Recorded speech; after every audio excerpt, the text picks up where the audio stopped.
Okay, I'm just going to send a quick notice to groups. I'm sorry I'm a bit late doing this, but I got logged out, which I seem to be doing increasingly on teleports at the moment. Drat it. I don't know if you're finding this, Huck. I've had a couple of abrupt logouts in the last week on teleporting. Actually, now that you mention it, it's not been happening all the time, but it has been happening a few times. Yeah. To me, it's kind of happening when I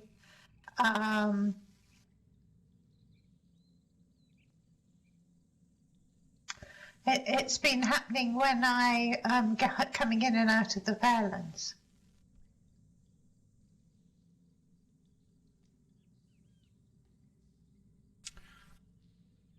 No, I haven't had that problem here. It's just been in general in Second Life. Okay.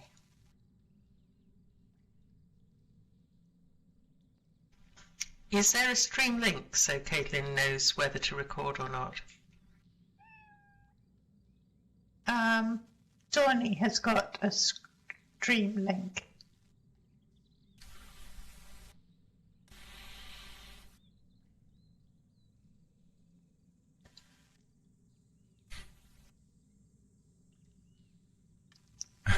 I apologise that the eyes on my avatar are shut.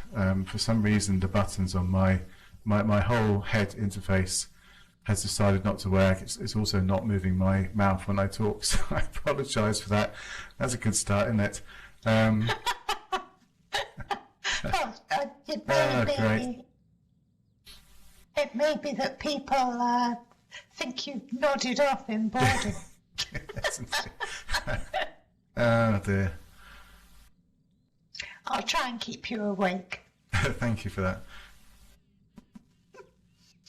Okay, let me just send a message to the Discord chat.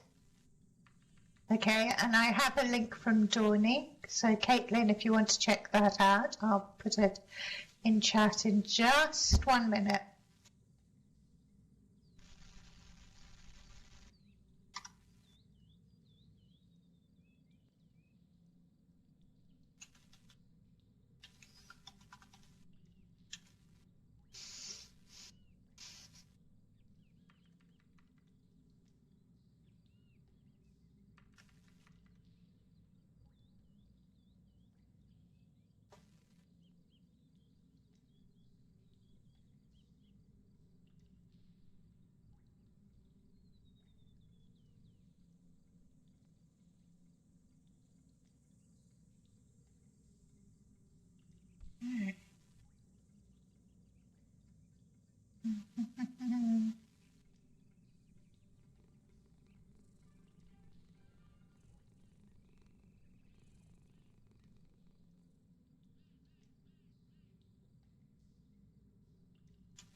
It just looks as though you're meditating. Do you think that that position is actually a meditation position and that's closing your eyes? Ooh, that's a good working hypothesis. Let's go and let's see what. No, still shut. I'm sorry. And I have buttons on my interface that specifically control my eyes. But this is just one of those things in Second Life, isn't it? That stuff just doesn't work sometimes, possibly because of lag. I don't know, but I'm trying not to look at my head actually because it's really annoying me that I can't control that. I mean, it's as a machinimist, it does slightly irk me that I'm not able to control this aspect of my avatar right now. But hey ho.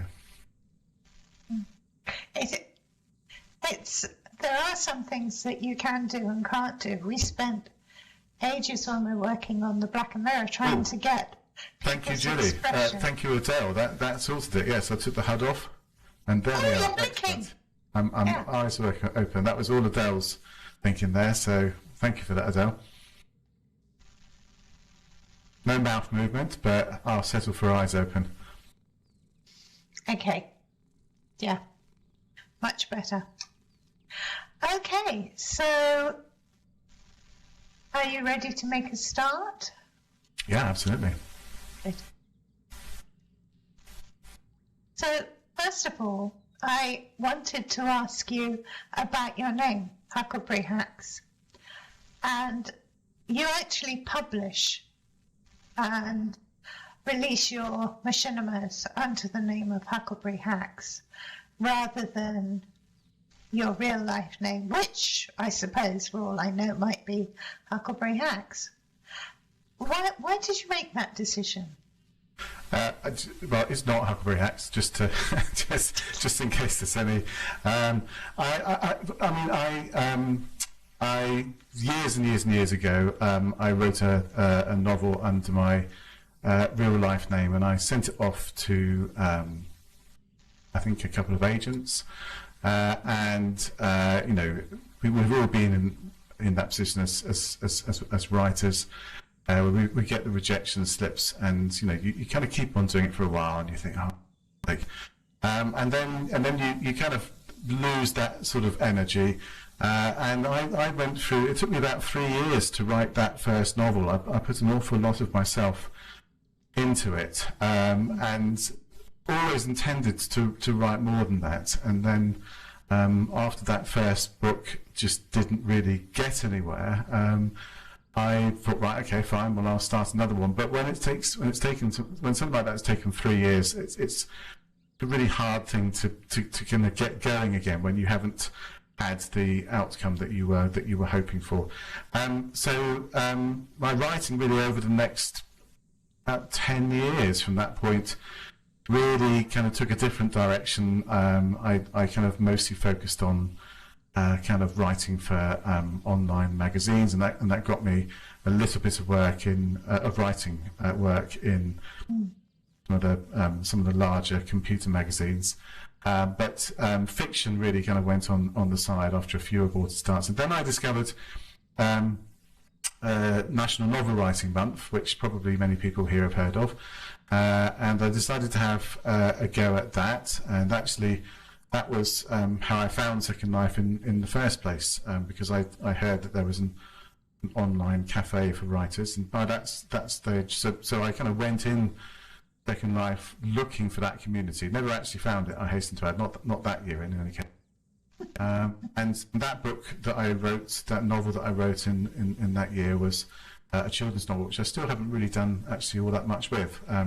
But the intention was always to publish that under my real life name. And then when it came around again the following year, so this is 2007 now we're talking about, I thought, well, you know, Second Life would be an interesting place to set a novel in. So I thought, well, I'll write it under my avatar name, and you know, see if people like it. I'll just publish it online. It was very much an experimental book. I completed it within the 30 days of November, put it online, and no, I'm not going to stand here and say that it's been a bestseller or anything like that, but that first novel, AFK, got a readership, and I got lots of positive comments about it. You know, eventually when I put it on Amazon, it got quite a lot of positive reviews there as well. And obviously this is something that I'd done independently. I hadn't sent it to an agent, I hadn't sent it to a publisher. I just simply stuck it out there, did my best at designing a cover and all that sort of thing. And then when I started to write another book, I had that energy of that kind of unique energy that you get when you have an audience, when people are actually accessing your work. And that's the soul destroying thing of publishing in the traditional route, is that if you don't make it, then nobody reads your book, other than, you know, people that you force it upon. But in this approach, you get a readership, and in my case, that's generated a lot of energy. So once I put it out under that name, I thought, well, I'll keep on writing under this name. I quite like to be able to separate out my professional RL life from my writing activities, my creative activities life, and so that's the way it's kind of been ever since. It's interesting. I mean, it really is a pen name that applies in two worlds, but you're kind of also known here as an avatar, as Huckleberry Hax. That's right, yeah. Which is... usually when people have created a Second Life avatar, they have like various things going on in their life, whereas the pen name is usually kind of quite a dead thing. It's just the name you write under, but you've got a life as Huckleberry Hax, which is a second life, as well as your first life, and that seems to me really interesting. Yeah, I mean, I've written a lot of the subsequent books that I've written have used the metaverse as a setting. The AFK novels are quite explicitly set in and around Second Life. Some of the other books that I've written haven't necessarily identified Second Life, but they've used a metaverse of some description or another. And so obviously I'm kind of putting into those books some of the some of the constructs that we all acquire. I mean, the constructs of doing things like rezzing and teleporting, and people having more than one avatar, so being able to kind of split their identity over different people, if that makes sense. I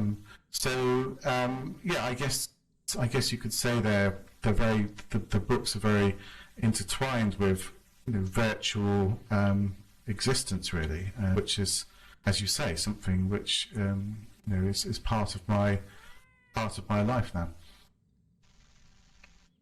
The themes in your novels have changed over the years, haven't they? I mean, there were sort of earlier detective ones, and now you've moved to some wider Second Life or fantasy themes that obviously still take inspiration from Second Life. Did you find, how did that sort of growth come about? Or maybe not a growth, maybe just a movement. I mean, that's a good question. I'm not sure I've ever really sat back and thought about the development of the themes that I explore. I mean, the very first book, was quite straightforward. I mean, as I said, I wrote it in 30 days. As you say, it was about a detective. There was it was partly about the nature of Second Life and what it might be if it was slightly different. But it was also, if you like, a statement about life being more satisfying when there's some hardships to it, if that makes sense. Because so much is done in Second Life for us. We can fly places, we don't get ill in Second Life, and so on. I guess over the years, I've explored other ideas as they have come to me, and I suppose in recent years, my turning has started towards more science fiction, in a science fiction direction. So perhaps kind of pulling on some of these threads a little bit further in the future. It's a novel I wrote quite some time ago. Actually, I think it was 2008 I first wrote this. It was then called Beside an Open Window, which looked at the notion of people living in a virtual world after they had died. So their brain would be scanned, and this would be uploaded into this virtual world, which is an idea that more recently has gained some traction in some of the popular media, some of the TV and stuff. And I took that book out and kind of brushed it down recently. It needed updating in a few places, and I'm about to republish that under a new title, and I've been publishing excerpts from that on my blog over the last year or so, actually. And that book is forming the first link in a new sequence of books, one of which I completed a couple of years ago. I haven't yet published that on my my website, and the other one I'm about kind of halfway through, really exploring those notions of whether somebody in an artificial world, like a digital and it's in a digital existence, whether they are alive, whether they have rights, whether they are human or not, and so on. So I guess thinking about that, those are perhaps slightly weightier concepts to be exploring in fiction. But I'm not sure. I would say, I don't know. I'm going to have to go away and think about that question a bit more. I'm not really sure what. To me, there doesn't seem to have been a direct pathway in the development of my themes. But maybe there has, and I've just not been reflecting well enough on it. I don't know. The other thing that struck me is you've recently released a podcast series, and that is kind of reverting to your detective days, right? Because it's about. Well, you explain what it's about, please. Well, it was a few years back. I was asked to provide a short story for a website, and Pookie, I think we're talking about the podcast at the moment rather than the movie. So I was a big fan. I am a big fan of Isaac Asimov's fiction, and just the sheer volume of outputs that he generated in his lifetime. And over the course of my mission to read all of his fiction, I came across these short stories he'd written called the Black Widower Tales. And in the Black Widower Tales, a group of people met every month for a meal in a restaurant in New York, and they would solve a problem. Somebody would come, a guest would come, and they would say, "I've got this problem, I don't understand it, it's a mystery." And they would come together and they would attempt to solve the problem. And in the end, it was always Henry, the waiter, who was regarded as being this member of the club, even though everybody just basically treated him as a waiter. And he would be always the one who would solve the tale. And this is one of those things that Asimov started, I don't know, back in the 60s, I think. And just carried on writing these stories until he died in the early 90s. So there was over 60 of these stories in the end. And I loved reading these stories. And these for me are comfort stories. These are kind of like, I mean, Asimov wrote some very probing science fiction where lots of norms and assumptions about life and living were challenged, but not in the Black Widower tales. This was kind of slipper and fireside stuff, very reassuring. And I really fancied the idea of exploring, people getting together just to talk about stuff that went on in Second Life, because ultimately that's what we do in Second Life. We often stand around and we talk about things that are happening in Second Life.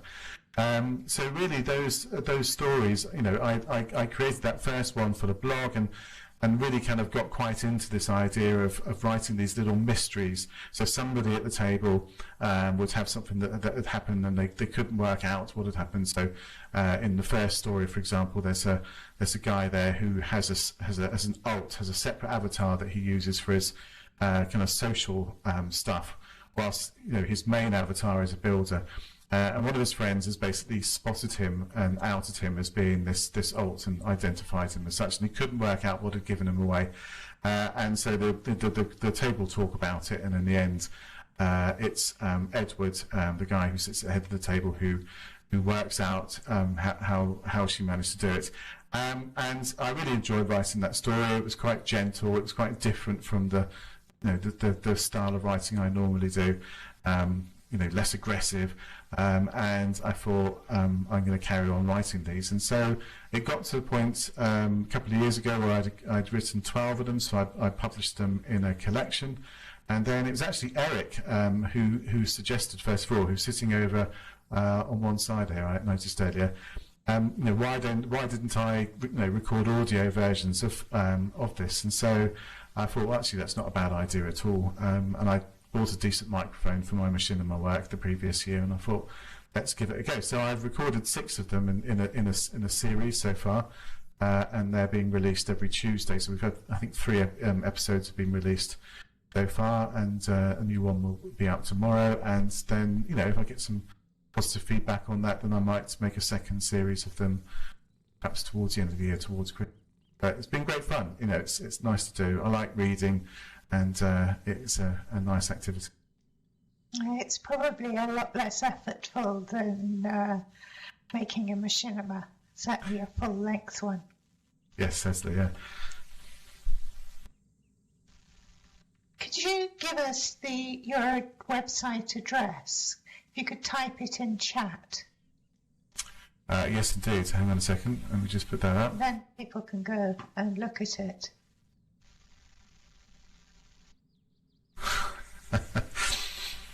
Eric, you'll never give up on that. I think there's a crowd here who are probably... Yes, Pookie is asking for a sequel or a prequel. Now, coming back to the self-publishing, once you'd started, did you ever try again to find a conventional publisher? No, I haven't, and I probably don't have a very satisfactory reason to give you on that. I really don't feel the need to do that.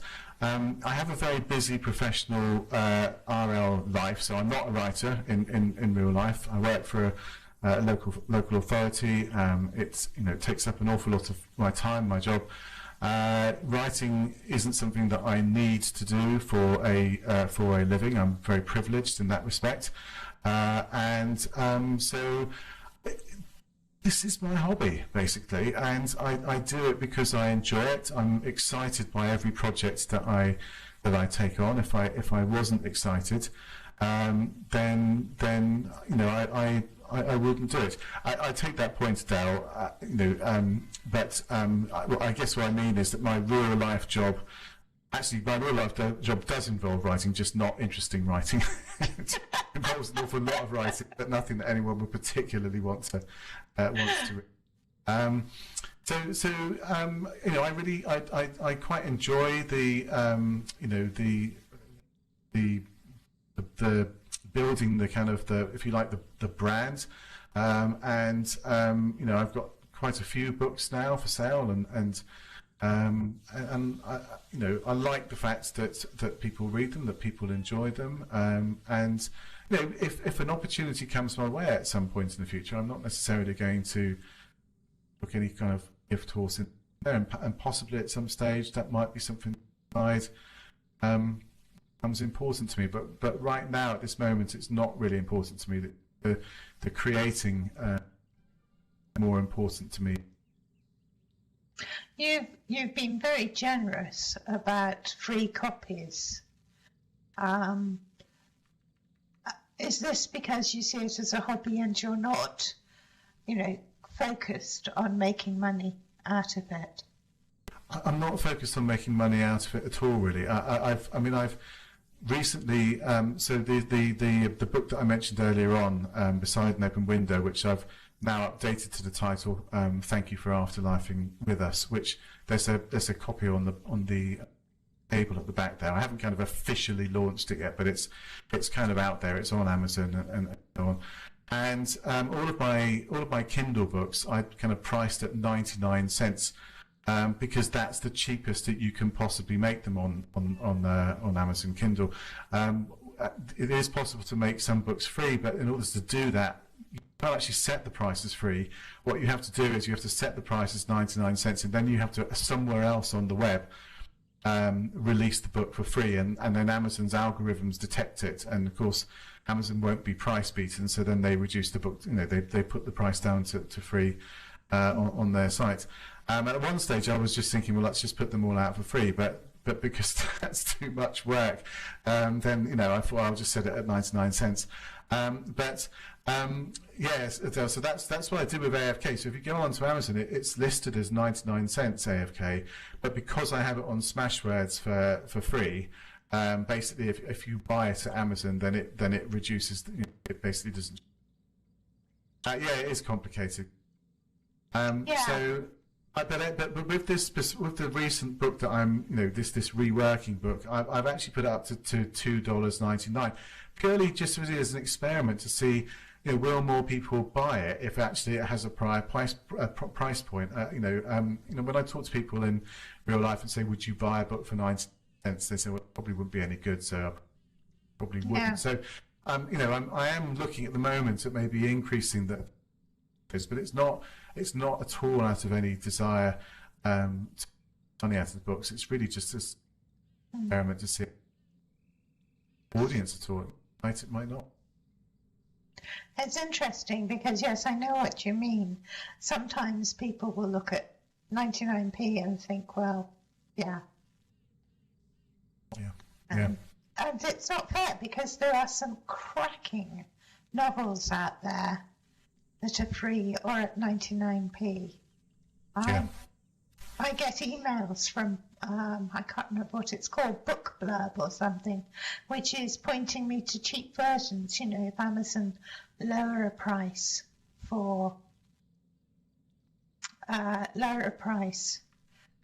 they will pick it up and recommend it if you tick those categories. So, you get some really good reads that way. Well, someone did say to me, it's better to have a higher price on Amazon so that they can then reduce the price. So Amazon might still end up selling the book 99 cents, but because it's a special offer reduced from $2.99, then people might be more attracted to that than if it was just 99 cents in the first place. I don't know. This kind of thing, to be honest with you, Saffia, is not only beyond my ken, but largely beyond my interest as well. But every now and again, I feel pangs of guilty conscience that I probably should be more interested in shenanigans. But I was going to say that an awful lot of work goes into self-publishing, doesn't it? You've got cover design, getting an ISBN, setting up sales and distribution, paper sizes and page layout. How did you learn to do all this, and do you have tips? I mean, the creative side of that, I absolutely love. I love being able to control every aspect of my book. So, I love being able to design the cover. I won't claim that I've necessarily been good at that in the past, but I think I'm getting better. I love experimenting with different typesettings and layouts, and I think that in Thank You for Afterlifing, I've actually got, for me, what is the most satisfying typesetting that I've achieved so far. So it's only taken me about 15 years to get to something. So I'm quite pleased with that. When it comes to distribution, of course, that's the beautiful thing about Kindle, is that you don't really have to worry about any of that. My print copies are done via Lulu, and they kind of handle all of that. Lulu was, until I think about a year ago, it was a relatively well-priced service. I mean, it's free to authors. You don't have to pay to have your book listed on Lulu. I have to say, there was a bit of a sharp intake of breath this year when I went in to create the paperback version of Afterlifing. They seem to have hiked their prices up for the end user quite a bit, which is slightly alarming, much as I like the final product. But anyway, if somebody places an order either via Amazon or via Lulu, then Lulu takes care of it. I don't have to order batches of copies in advance. Yeah. Wants to, and but the actual creative aspects of it, I really like, and I'm a bit of a control freak, which kind of came out in approach to the movie as well. I like to be able to control as many aspects of the thing that I'm working on. Yes. I find it almost impossible when I'm working on a movie to control all the aspects, the interaction with people. Yeah. Yeah, I mean, with the film that I worked on, that I released last year, one of the reasons why I took on the lead role in that film was because that gives me more control. It's as simple as that, really. The project that I'm working on at the moment, I've kind of stepped back from that lead role. So, but I'm working on that with Caitlin Tobias, who's here in the audience, and because she worked with me very closely on the first film, we've got a very good working relationship, and she understands exactly what what I want out of her in a particular scene. We are looking, in the next few weeks, we're actually going to be putting out a casting call for someone else to join that team, and that's always a slightly anxiety inducing process for me, because then obviously we'll be bringing somebody in that doesn't have that familiarity with the way in which I work. But that's a new thing, and it's going to be exciting to do that and to work with somebody new. What role are you thinking of them having, as an actor or? Yeah, so I'm working on a follow-up to STÖMOL, the film that I released last year. Eric will be pleased to hear that, and this is the first time I've announced it, and publicly. And the crowd goes wild. We'll be putting out some. We're looking at perhaps a release about next summer 2022, and we'll put out some stuff about the film probably towards the end of this year, in terms of some early promotional stuff. So yes, it's going to be another feature. We've got about 40 minutes worth. Films at the moment. It's a very, very slow and painstaking process, but it's great. Love it, and it's slowly coming together. So we'll be looking to cast a major character in about the next month or so, as we progress into that part of the film. Male or female? It'll be female.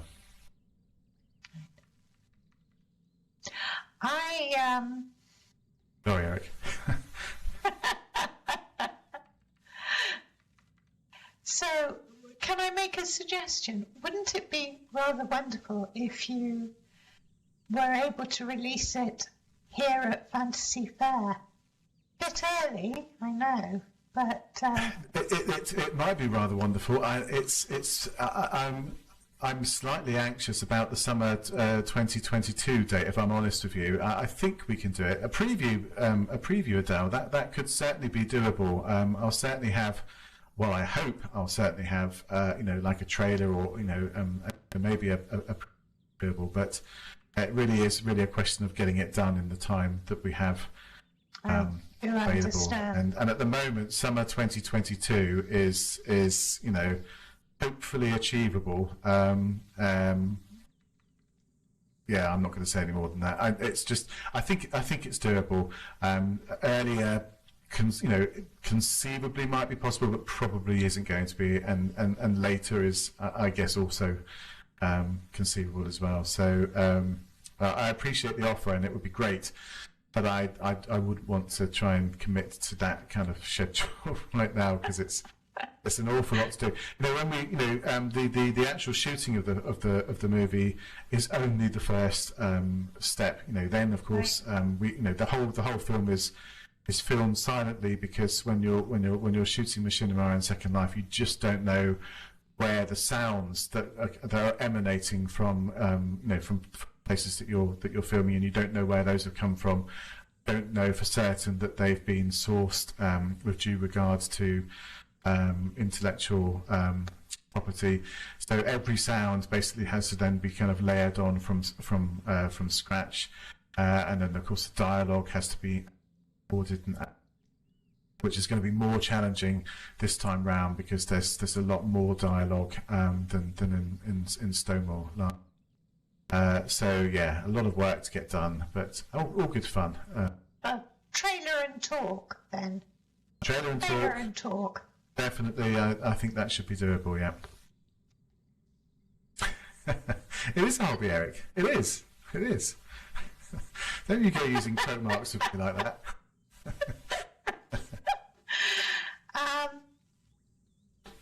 Have you found that Second Life has encouraged you to keep writing? Well, yeah, I would say yes. Go on, sorry. And the people, yeah.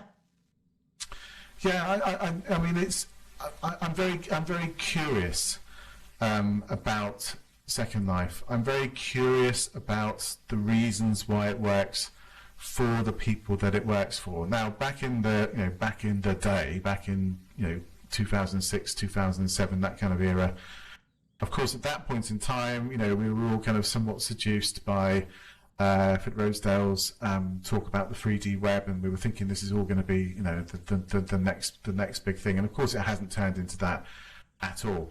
But for those of us who stuck with it, and we recognise that Second Life, the barrier for most people is that initial point of entry and kind of getting to the point where you've got used to the interface, you know how to get around. A lot of people don't stick it out because they don't get that first bit. They find the lag difficult to manage, and it has high requirements for PCs. And then of course in recent years, in my opinion, it's got about 1,000 times worse because previously, well, you say that starting as Ruths, but at least when you were when everybody was simplistic as a Ruth, then you didn't have to to take a course, Adele, on how to apply meshes and body appliers and I mean it just becomes so much more complicated, and we all kind of follow that learning curve. But what we forget along the way is that somebody who's new to it, then trying to get a foot into Second Life is just going to be incredibly complex. But I am interested, but some of us have stuck with it, and we've stuck with it for a long time, and I think the reasons for that intrigue me. I'm interested in how people explore new identities or different identities within Second Life. I'm interested in how people create connections and how it gives a sense of belonging. I'm interested in how, right now, for example, I don't feel like I'm looking at a screen on which there is this two-dimensional picture. I feel like I'm in a location with you doing this interview, and so that kind of projection of self into that space, it intrigues me. I've got a very strong interest and background in psychology, and so all of these things are interesting, and I still believe that level of immersion which is possible in a virtual world would ultimately be very appealing to a large number of people where it's something that they can access. I think what we've established over the last few years is that actually the technical level of difficulty means that it's not something that most people can access, not without a level of investment that probably most people are prepared to make for something they might be happy to give, half an hour to one evening just to see how it goes. I did write a guide on my blog, an absolute beginner's guide to Second Life, last year, which went on to be, by a long way, my kind of most read post of 2020. Nothing that I published about my written work or my movie came even close to getting the number of views that got. So I think there is quite a lot of interest in, there are still people out there who, yeah, that's right, Eric. There are people out there who, might be interested in coming into a virtual world, and that was really who I was trying to aim that at them, to really kind of walk them through it, one tiny step at a time.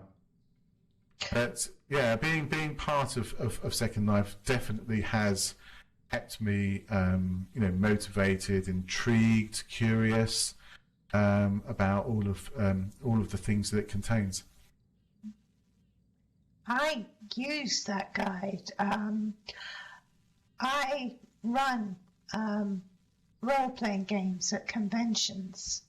A popular one is a mashup between the Amber novels of Roger Zelazny's and P.G. Wodehouse. It started with a game called Nine Princes and Blandings and has gone on from there. And of course, normally we get together in real life at hotels, at a hotel for a sort of 3-day convention. And obviously, COVID, we couldn't do this. So we started looking for ways to do it virtually. And Zoom was one way they used. But I had the idea that it would work really well in Second Life. Yeah. Sitting around a table and having like side tables where you could go off and plot. So we did that, but I had to get, like a dozen people who had never used Second Life into Second Life. Wow. So that they could play. And your guide was just invaluable. I just sent it to them all and said, read and learn, follow the instructions. Oh, that's really good to hear. And if it was successful in actually getting somebody into, because I know that it's been read a lot, what I don't know is whether it's actually been successful in helping people to make that transition. So that's really lovely to hear. Well, I certainly know one of the players is now settled and living the steampunk life sort of steampunk life in Caledon. So yeah, it's worked. Excellent, brilliant, good stuff, excellent. Yeah, I think that I know that Second Life registrations are said to have gone up quite a lot last year in response to the coronavirus and lockdown. We're not talking about a sea change here, but they have risen, I think.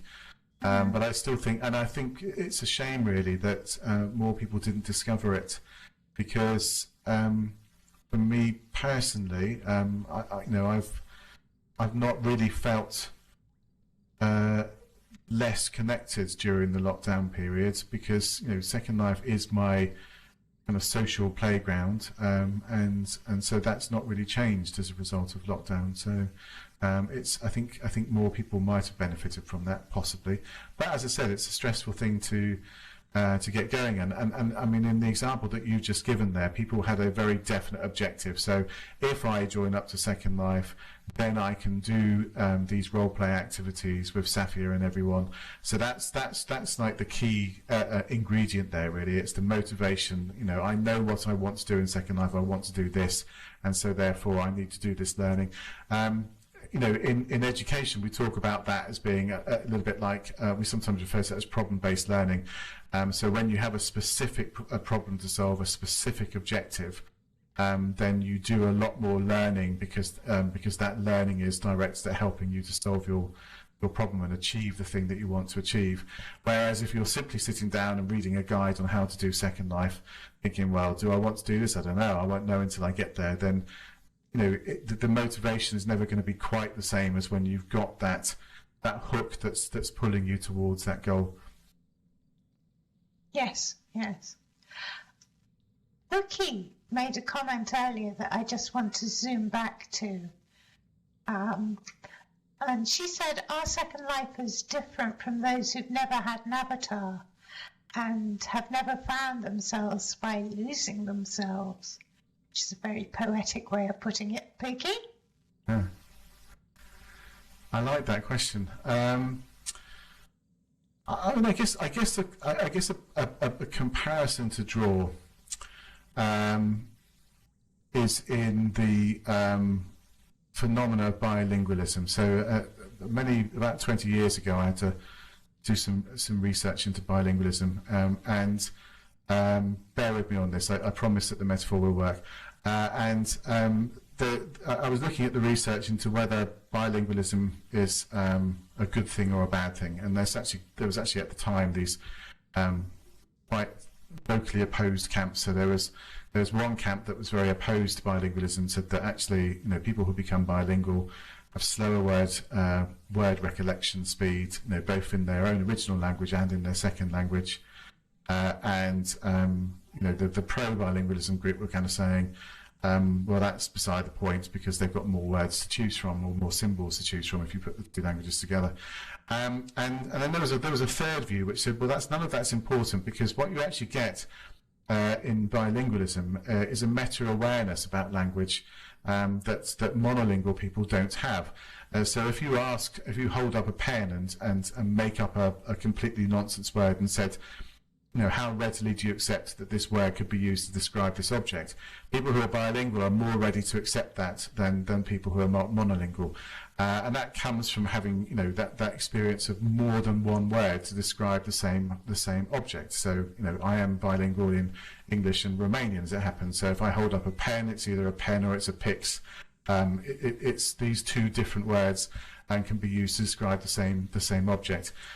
So what they have found, therefore, is that bilingual thinkers tend to be much more flexible, much more kind of out of the box, much more creative in their thinking than monolingual thinkers, because they're not quite so kind of hemmed in the same way.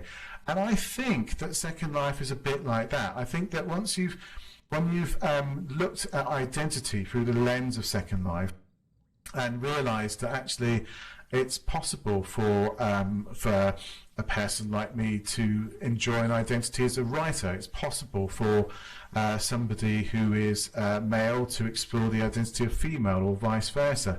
It's possible to explore all kinds of different aspects of identity. Then I think once you've started to experience that, then you're kind of less hemmed in by some of those more traditional views. You start to recognise that actually so much is possible in terms of identity and expression. There's so much variety. You come into more contact with it, and it kind of loosens those concrete bonds of, if you like, the more traditional approaches to life and identity. Does that go some way towards answering your question?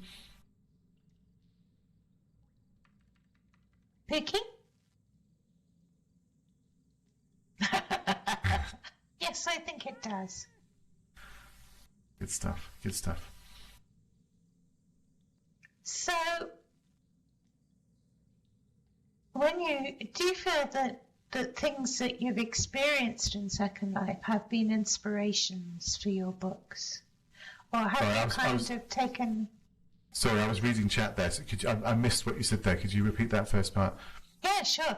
I was wondering to what extent things that have happened in Second Life have inspired your books, as opposed to perhaps real life things that have then set off a chain that works in your books. I mean, it's an interesting question. When I published AFK, and in that kind of initial period where quite a few people were encountering it, I started to get these occasional messages from people that I'd never met before, saying, "Are you an out of someone that I know?" And I would say, "Well, no." And a few people thought that I had based what happened in AFK on them, effectively. I mean, obviously, in Second Life, there's an awful lot that goes on, and an awful lot of different ways of enjoying Second Life.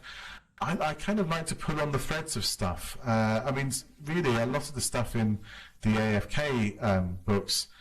I mean, the kind of everyday details that are hung around them, I guess, are things that happen in Second Life. But I mean, ultimately, I am, stretching credulity quite a bit in those novels, as I believe it's fair for an author to do, really. But without difficult to say without giving plot spoilers, isn't it? But in one of the books, let's say it like this. So in one of the books, it turns out that that a character that was established in the previous book was being, for example, played by or logged in on by two separate people in real life. So that, if you like, it's the opposite idea to an alt.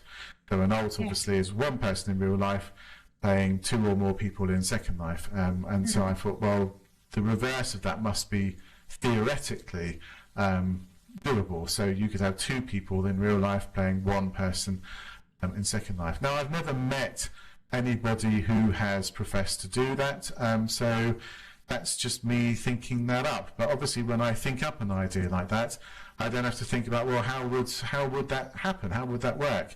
How would two people, if you're having a conversation with this avatar when it's person A, and then you're having a conversation with this avatar when it's person B.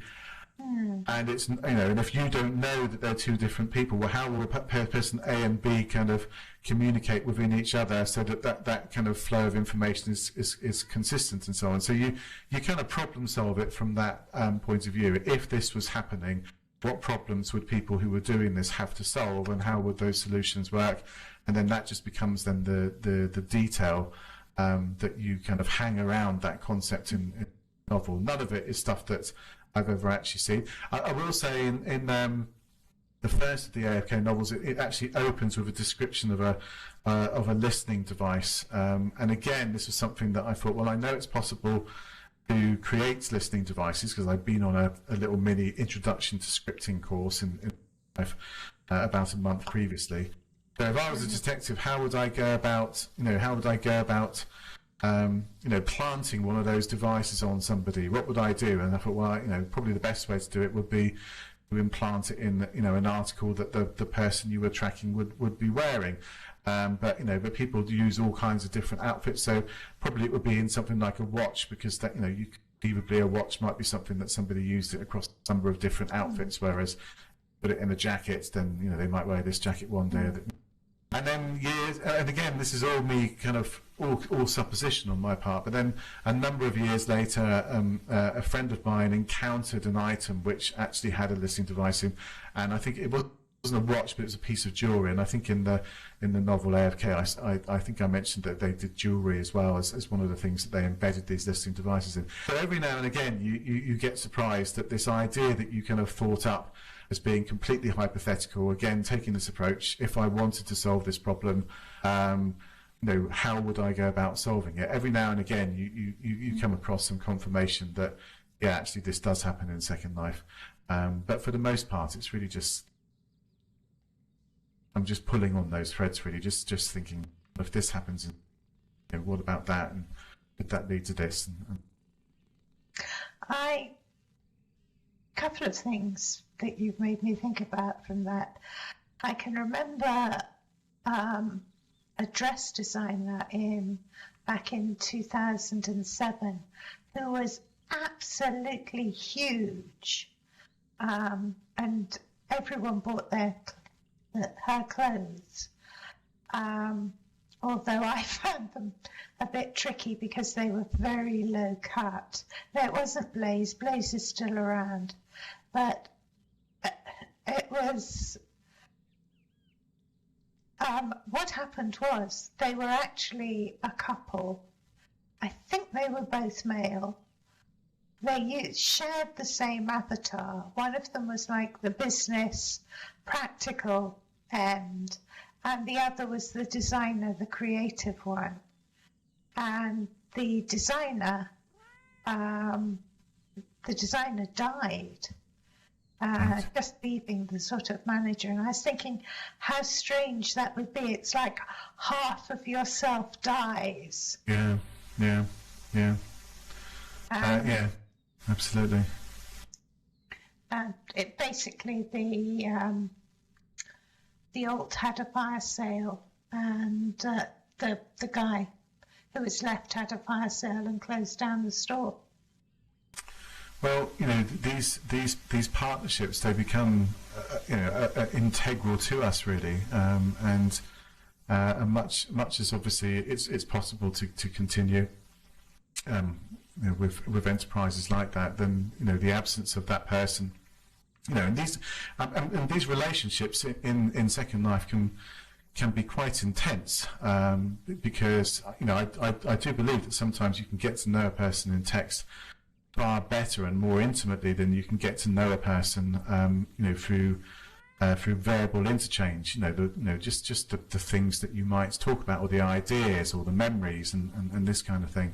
When you're writing in text, you've got that kind of pause time. You can think about what you want to say. You don't have to, and you don't have to be conscious of the fact that somebody's looking at you waiting to speak, which they would be in real life.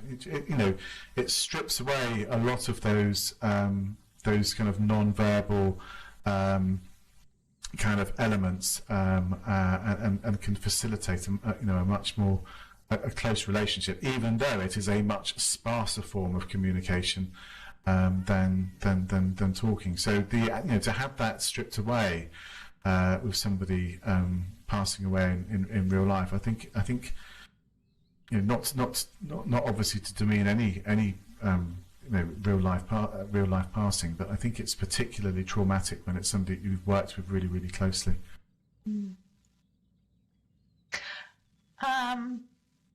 Pookie has another question.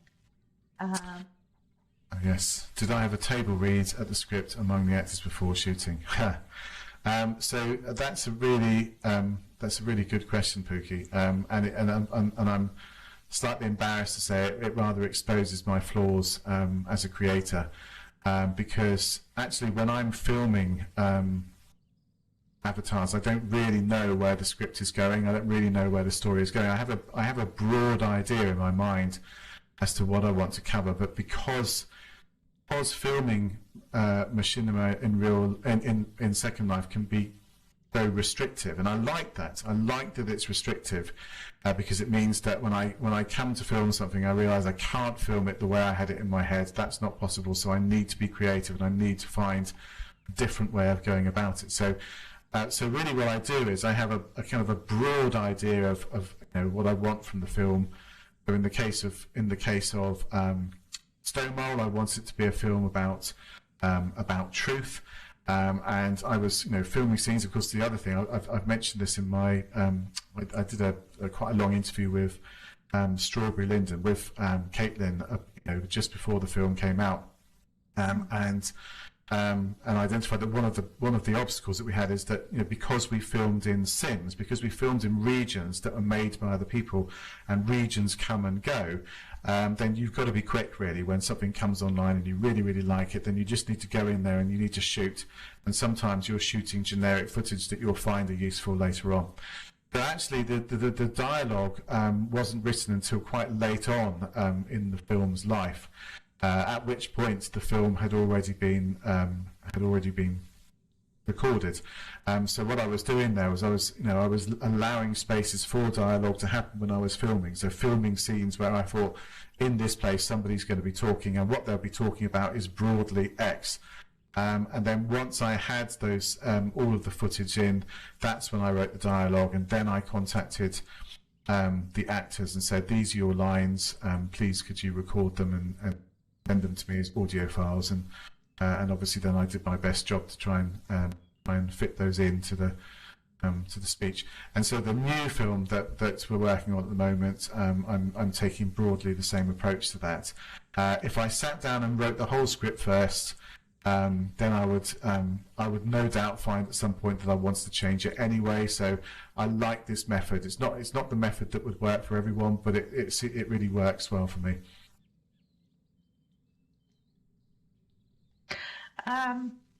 Katori Mistwalker says this ties in a bit with your mention of giving newly created words to things. As someone interested in language and its creation, I've always wondered how you came up with the name STÖMOL, and apologies if it was divulged in the film and I've forgotten. Well, no, I mean STÖMOL is the name of the protagonist. So if you watch the film and make a list of all of the names, then you might notice that most of the names of the characters are connected in some way to the concept of truth. So you have Waarheid, which is Dutch for truth. One of the characters called Verity Certain. Obviously, you can tell where the connection to truth is in that. One character is called a Deveror, which is Romanian for truth, and I've forgotten some of the other names. But truth is meant to be kind of something that's interwoven, and taking a step back from truth itself, into into the knowledge of what we believe about the world, how we believe the world to be, we then start getting into the realm of epistemology. So so the main character, STÖMOL, his first name is Epi. So STÖMOL is just basically a play on epistemology, that nature of knowing of how you believe the world to be, and how you believe how you believe things to be in the world, and how you believe truth to be constructed. Stedman Condor has said, I feel like you are still regularly spending time in Second Life. Sometimes other writers write about Second Life but don't spend time, or don't claim to spend time in Second Life anymore. I mean, I can't really comment on other writers who write about Second Life. I mean, it's one of those things, isn't it? When you read books about, I'm a big science fiction reader. I have a little bit of background knowledge about physics. I studied that up to age 18, and when you're reading a science fiction novel, you can usually kind of determine the actual thought that somebody has put into the science or the ideas. I mean, I think that's always the case with fiction, isn't it? Tell the people who know what they're talking about from the people who are kind of I don't know. I don't want to speak in derogatory terms here, but perhaps would have benefited from having a bit more direct experience, or maybe just simply. Yeah.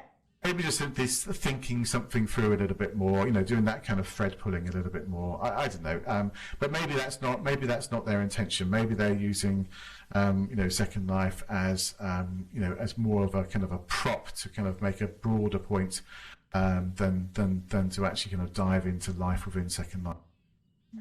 I don't know. Well, Burns asks, to what extent do you let the actors ad lib based on the to no extent at all.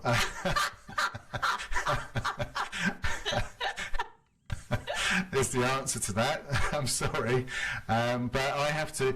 When I'm looking at clips, absolutely. Right. When I'm looking at clips, I'm very precisely. Because, as I said to you earlier on, I'm filming and then I'm writing the text to fit it. So obviously, I want people's words to fit the lip movements that I'm seeing.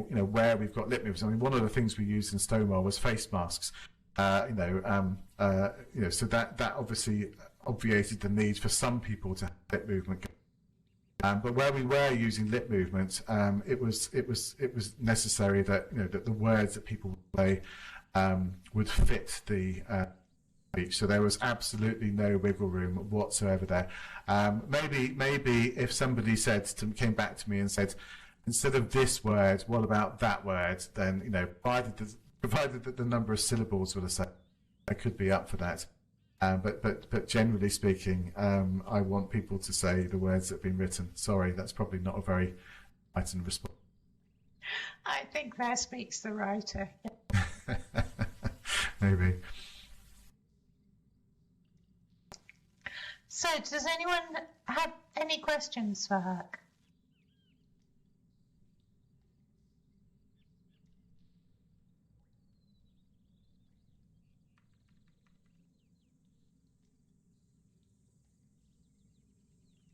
Gosh, crickets. Yes, indeed. Yeah. What else lies in store for your creative adventures here? So at the moment, actually, I'm filming a music video for Cersei, who I see is in the audience here at the moment. So she reached out to me a few months back, and I kind of fell in love with her music straight away, so we're working together on a music video. That's what I've been doing last week, and we'll be doing this week in between the Fantasy Faire events, and that's quite exciting because that's not something that I've ever done before. So that's my immediate project there. I do have quite a lot of fiction kind of backed up. There's a complete novel that I've been sitting on for 2 years, which I haven't really I need to kind of get to the final stage of proofreading that, and start thinking about, you know, things like a cover design and so on. That's all this new series that I mentioned earlier on about this kind of afterworld, this digital afterworld, which I've now called Pink Dawn. So there's going to be a number of stories that are different takes on that. So that's going to be kind of happening, I guess, over the next couple of years, really.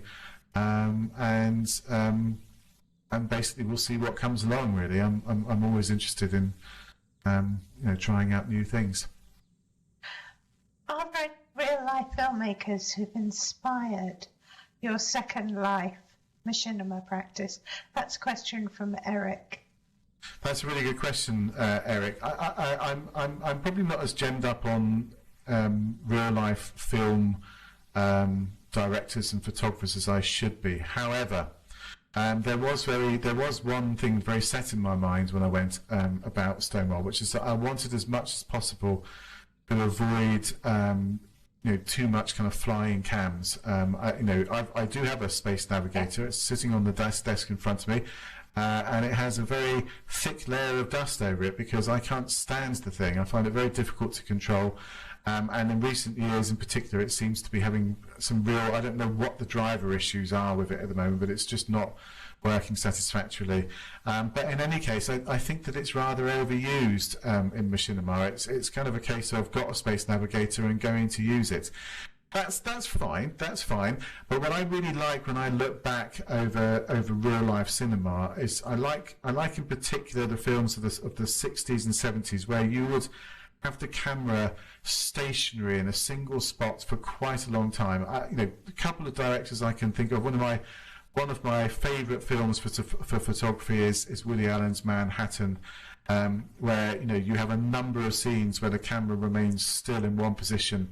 There's one scene in the apartment where the camera is perfectly still and the actors move around in the apartment, which I absolutely love because it gives you that sense of immersion. And you know, films like Rear Window, for example, you would have that static shot that would be taking in, and yes, the camera would, you know, at points kind of move around those apartment windows, but you know, there's these points where you're just taking it all in, and you can decide which bit of detail you want to look at.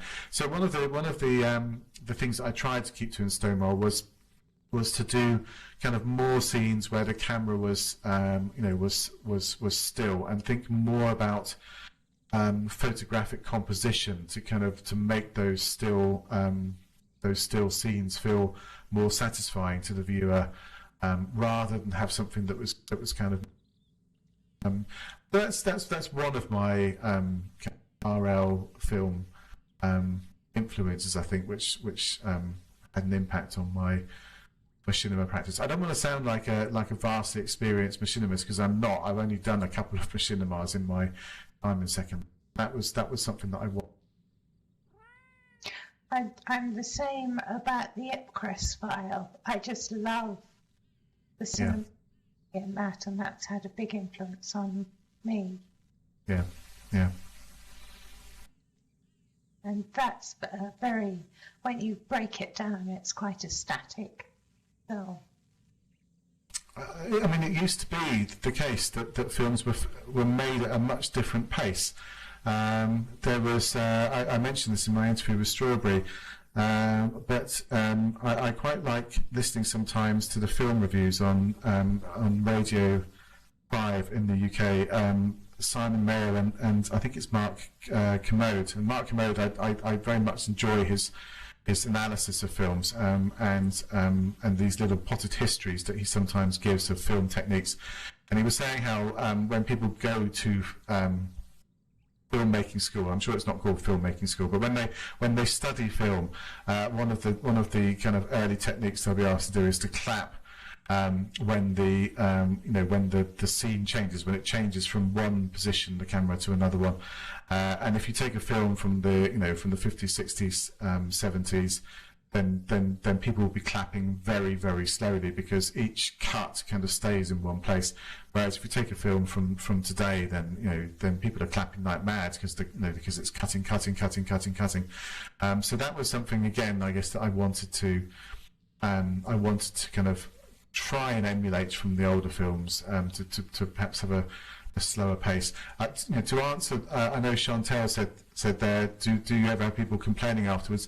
Well, yeah, you do, and that's fine. And so, the main complaint, I will say that when it came to STÖMOL, we were overwhelmed by the positive feedback. It's not like lots of people complained, but a few people left some complaining comments on YouTube, and the main thing was about pace. So for them, the film was too slow. It just didn't move along at a fast enough pace. And actually, I'm okay with that, with them not liking that, because I don't particularly like films that move at a fast pace.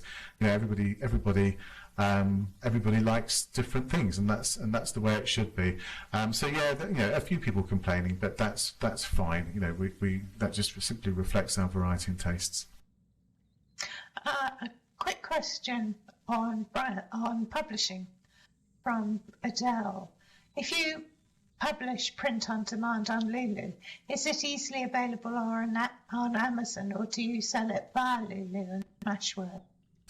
So I've actually been thinking quite a bit about that, Adele, because what I've been doing is Lulu will offer a free ISBN. So when you want to sell via Lulu, and Lulu is for print copies, so for printed paperbacks. But when you want to sell on Lulu, you have two choices really. One is that you only sell on Lulu, and so therefore, people want to get a hold of a print copy of the book. That's the website they have to go to.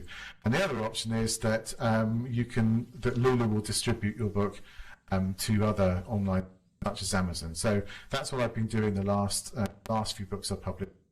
You opt for the free ISBN, comes with that option. Gets .com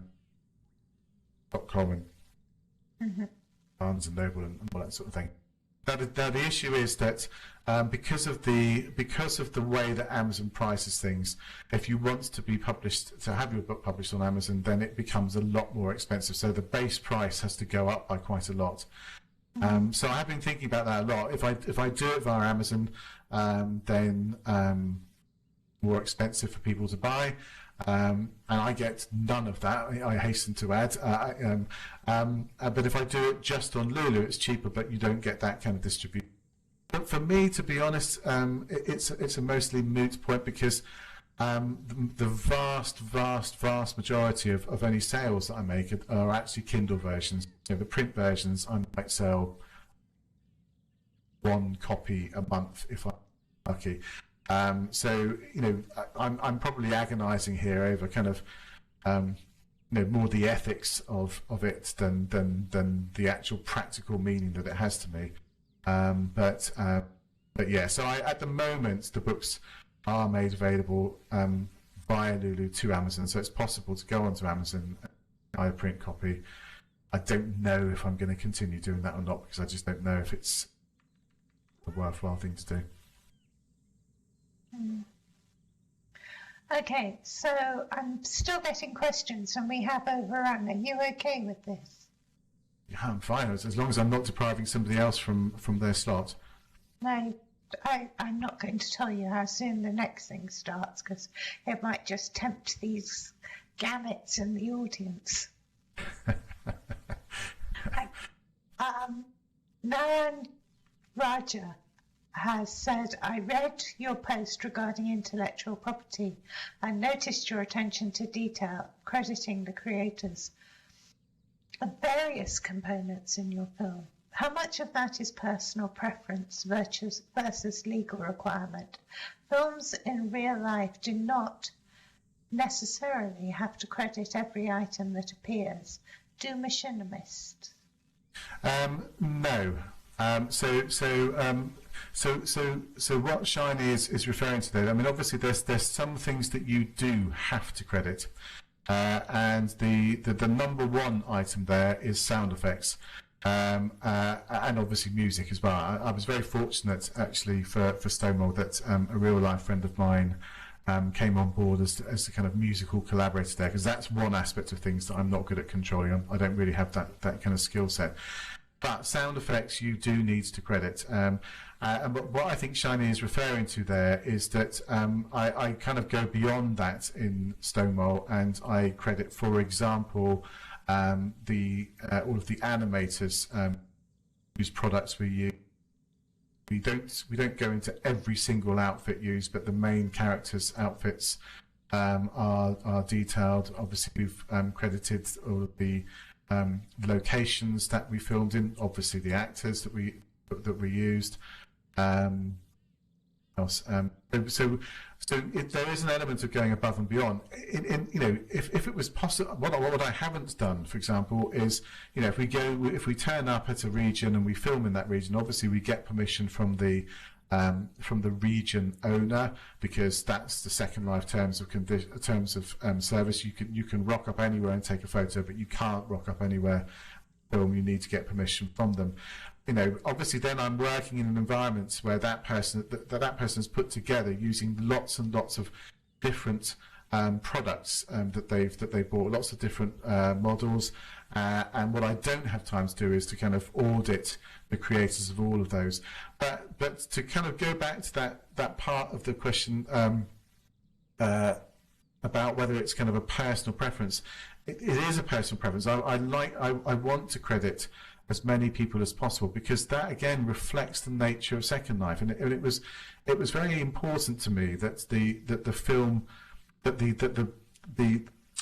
having been made in Second Life was kind of up there as a descriptor about it, because of course one of the things that we're quite proud about in Second Life is the fact that the things in Second Life are made by the users of Second Life. It's not we're sitting on flowers at the moment, and these flowers haven't been designed by Lyndon. They've been designed by, he says, quickly clicking edit. They've been designed by Fiona, of course. That's right. Who's just put together this extraordinary region that just looks astonishing. So I guess the personal part of it is really wanting to get as many creators in there as possible, really to just to communicate that message that Second Life is a team effort,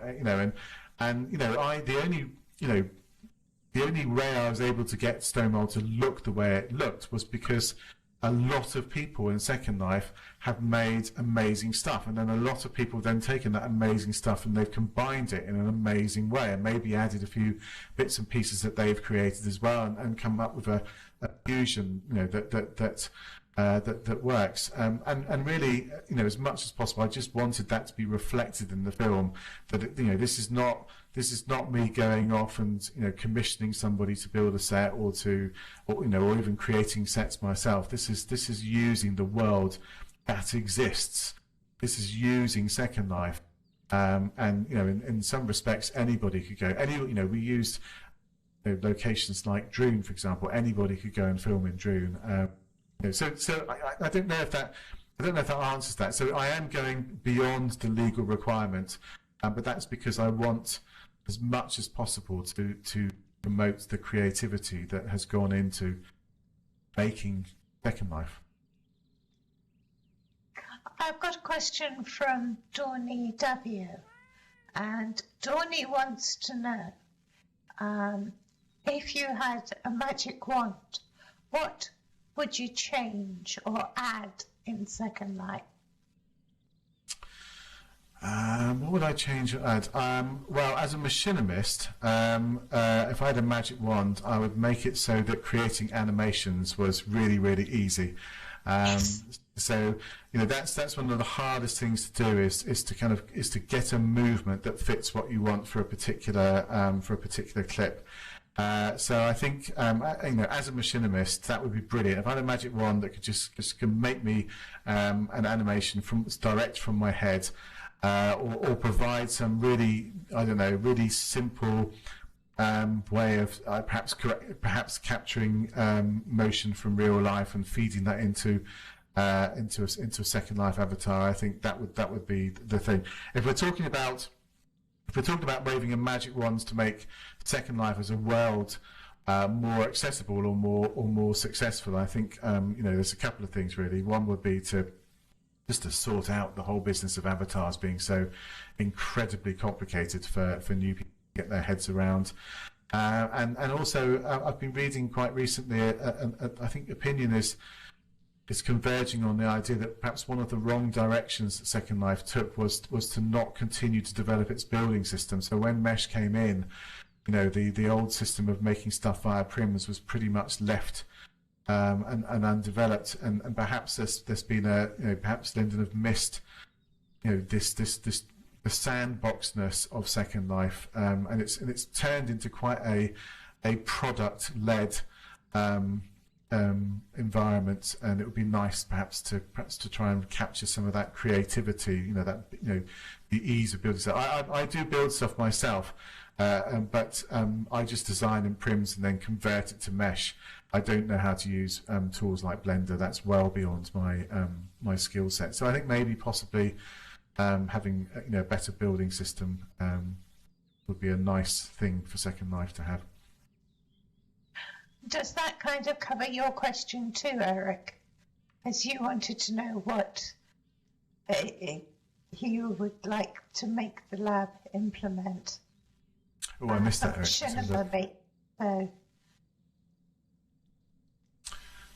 So what was the question? I may have asked this before at a previous talk of yours, but if you had the power to make the lab implement one new feature to help in the SL machinima making process, what would it be? I mean, yeah, animation would probably be it. I mean, it is a frustration when a region that you're filming in gets closed down, so so the creators decide that they want to make something new. I completely understand that from an artistic point of view.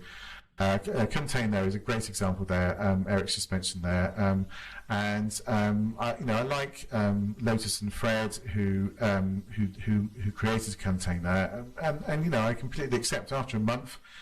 The footfall had dropped, and it was time for them to start something new.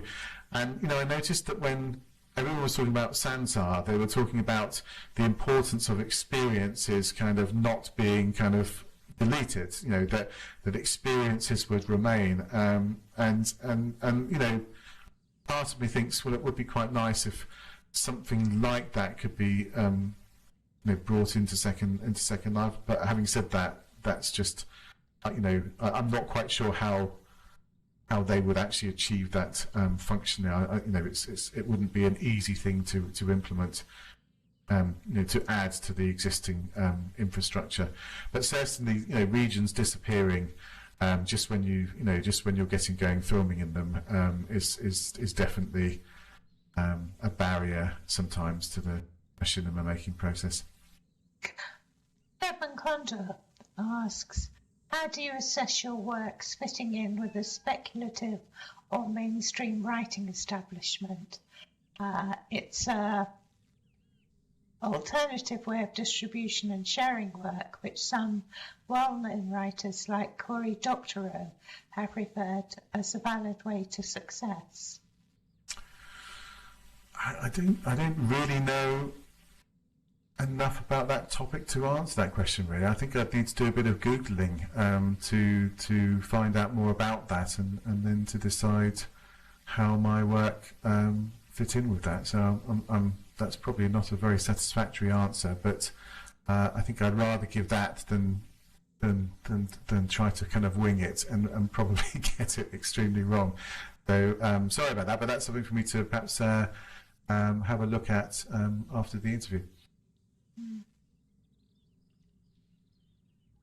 Well, we've now run over quite a bit by nearly half an hour, so I will say any final questions from people and then we'll wrap.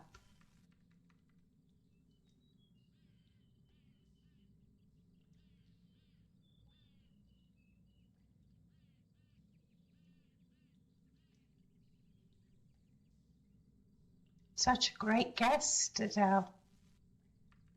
Well, thank you for inviting me.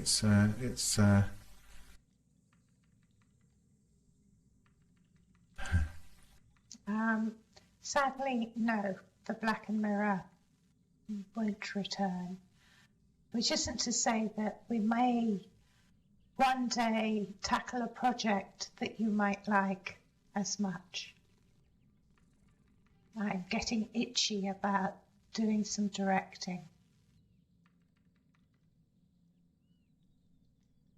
A film featured in the virtual reality game Medal of Honor Above and Beyond won the Oscar for Best Documentary Short during yesterday's Academy Awards. Developers Oculus Studio and Respawn Entertainment included Colette, written and directed by Anthony Giacchino, in the Second World War first-person shooter to honour people impacted by the war, and it won. First time a game company won an award for film production. It's the first time a film commissioned by the game community, by the video game industry, wins an Oscar.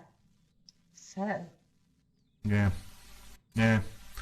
Well, the whole industry is, the whole industry is changing. I mean, I've been really interested in the whole YouTube revolution and how.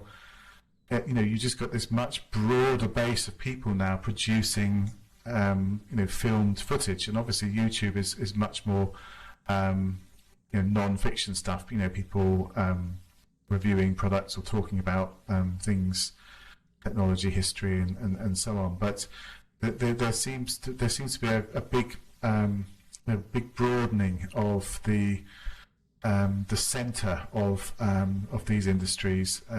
Away from quite a small number of companies, and I like to see that. I like to see the diversification of that industry and new voices being found that perhaps wouldn't have ever received, found a platform, via the old traditional conventional methods. I know that there's a lot on YouTube which is questionable in terms of quality, but it's a very democratic platform.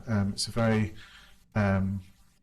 it's a good way of finding a voice, and it's a very different world from the world that I grew up in, where you watched what was on TV at certain times of the day.